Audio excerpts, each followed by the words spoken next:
Boa noite, pessoal. Bom, seguindo com o nosso conteúdo, nós vimos na aula passada sobre o pré-natal, né? E agora a gente vai falar sobre o trabalho de parto. A gente viu toda a importância, né, do pré-natal, do acompanhamento dessa gestante durante todo o período, né, de gestação.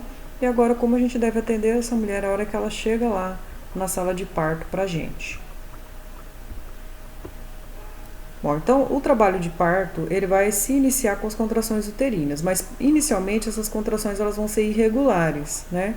Então o tempo de, de duração dessa contração ele vai ser irregular, então uma hora vai ser mais comprido, hora vai ser mais curto, os intervalos eles são mais distantes, né, entre uma contração e outra. E nesse momento ela ainda não está no trabalho de parto verdadeiro, que a gente chama, né? Ela ainda está numa fase inicial do trabalho de parto. E depois essas contrações elas vão se tornar regulares, né? E conforme vai passando o tempo, cada vez mais curto o intervalo entre a contração e outra, ocorrendo o apagamento e dilatação da cervice, que vai acontecer de maneira gradual, né, e progressiva. Após a gente ter uma dilatação de 4 centímetros, as contrações dessa mulher vai começar a ficar mais forte e ela vai entrar na fase ativa do trabalho de parto, que aí sim já está se preparando mesmo para o período de expulsão, quando o feto vai sair. Nesse momento, nesse período, pode acontecer uma distocia, né, uma ausência da evolução desse trabalho de parto, por falta de dilatação da cervice ou por algum problema na descida desse feto, na apresentação dele, em vez de ele estar na apresentação cefálica, ele está na apresentação pélvica, por exemplo, e também o estresse materno. Essa detecção precoce, né, ela vai propiciar que a gente tenha intervenções para diminuir o risco a que esse feto e essa mãe estão expostos.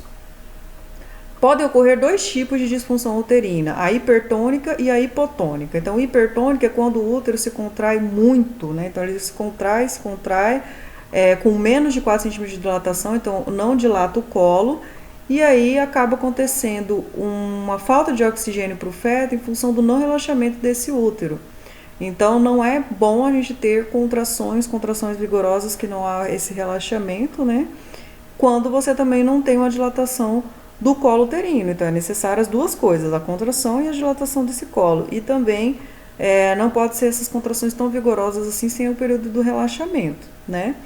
E hipotônica é ao contrário, é quando você tem uma boa dilatação do colo, porém as contrações elas são fracas e insuficientes. E aí também não consegue ocorrer a expulsão do feto.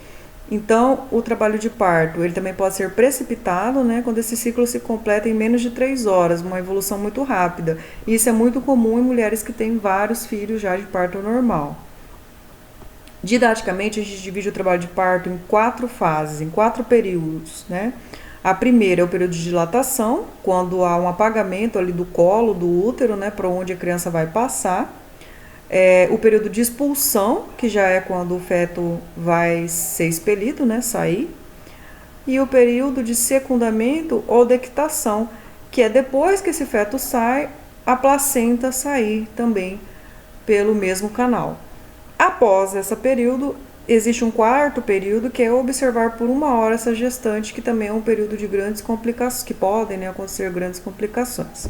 Então, falando do primeiro período, que é o período de dilatação, como a gente já conversou anteriormente, ele se divide em 2 fases, a fase latente e a fase ativa. A fase latente é aquele período inicial que as contrações são irregulares. Então, nesse momento, a mulher ainda não está com o trabalho de parto verdadeiro. Já iniciou o trabalho de parto, mas ainda não está pronto para o bebezinho sair, que é como vocês estão vendo nessa primeira imagem ali. Na fase ativa, o bebê já está encaixado e as contrações elas começam a ficar mais efetivas e o colo do útero, como vocês podem ver na segunda imagem, já se apagou, ele já sumiu, então propiciando ali a saída do feto, tá? As principais características, né, vai ser a queda do ventre, então vai como se abaixasse, né, aquele volume. A perda do tampão mucoso, que é quando a mulher fala, perdi o líquido, a bolsa estourou, né?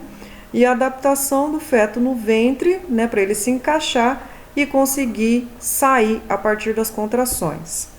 Então, esse é o primeiro momento aí, a fase de dilatação. Nesse período podem acontecer algumas intercorrências, né? Então, um retardo na evolução do trabalho de parto, né? por uma questão da membrana ela não se romper, e aí você pode ter que fazer uma amniotomia, que é a ruptura artificial das membranas, ir lá mesmo e romper essas membranas, que é um procedimento relacionado por um profissional que assiste o parto. Quando se tem, né, lógico, uma dilatação boa para que esse feto possa sair e ele estiver encaixado. Se mesmo assim não acontecer evolução das contrações, pode-se utilizar a ocitocina, que é uma medicação que induz a contração uterina. Mas antes de você fazer tudo isso, você precisa acalmar sua paciente, orientar ela e estimular ela para o trabalho de parto natural. Caso não consiga, aí você vai tomar essas outras medidas. Os diagnósticos de enfermagem que a gente pode encontrar e as intervenções que a gente precisa fazer são ansiedade relacionado ao trabalho de parto, né, ao nascimento do bebê, então oferecer o apoio e propiciar o acompanhamento, né, do acompanhante e deixar com que a mulher se sinta à vontade ali no seu momento, né, então deixar ela como a protagonista ali da ação.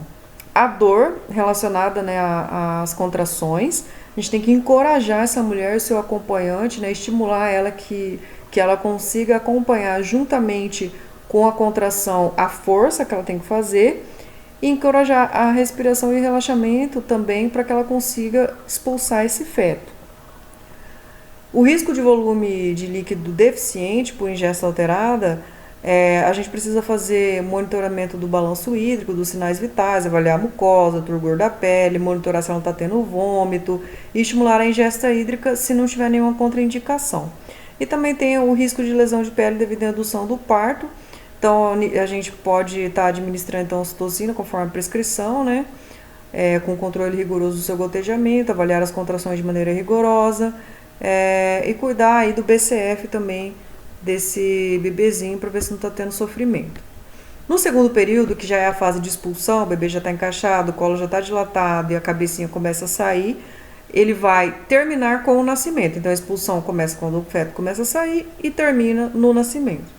Momento em que a apresentação fetal sofre adaptações na pelve materna, né? E começa a descer. Então, é um estágio crítico também.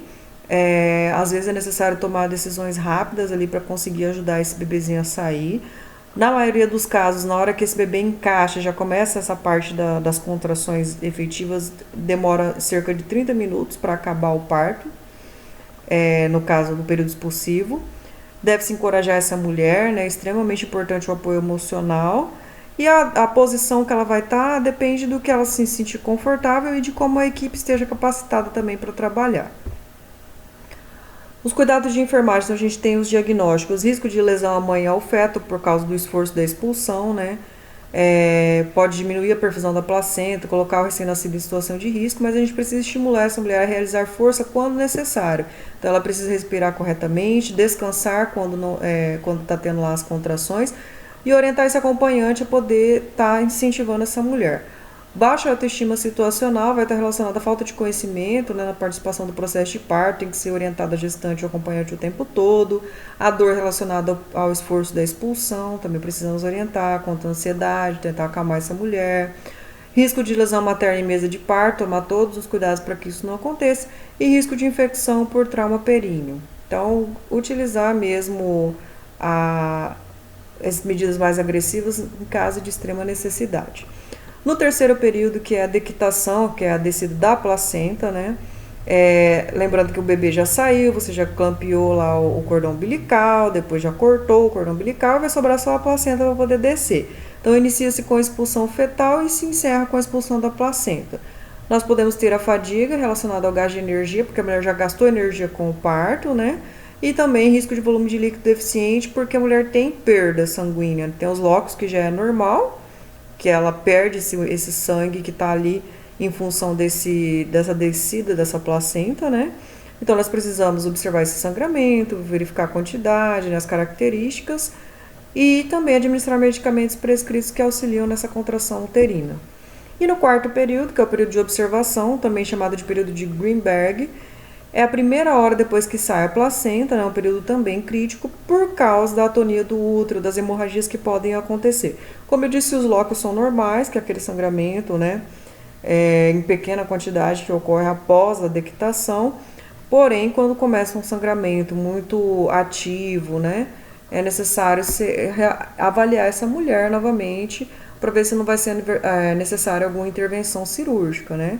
Então, aqui, lembrando que o foco da aula é na mulher, então vocês viram que é bem focado no trabalho de parto, né?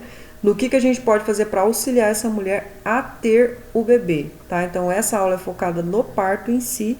E quando nós estivermos falando dos cuidados com RN, aí vocês vão ver a segunda parte, né, o trabalho de parto, que é quando esse bebezinho sai, o que nós precisamos fazer para cuidar da saúde dessa criança. Tá bom, pessoal? Um abraço, espero que vocês continuem estudando aí nesse período de aulas, né?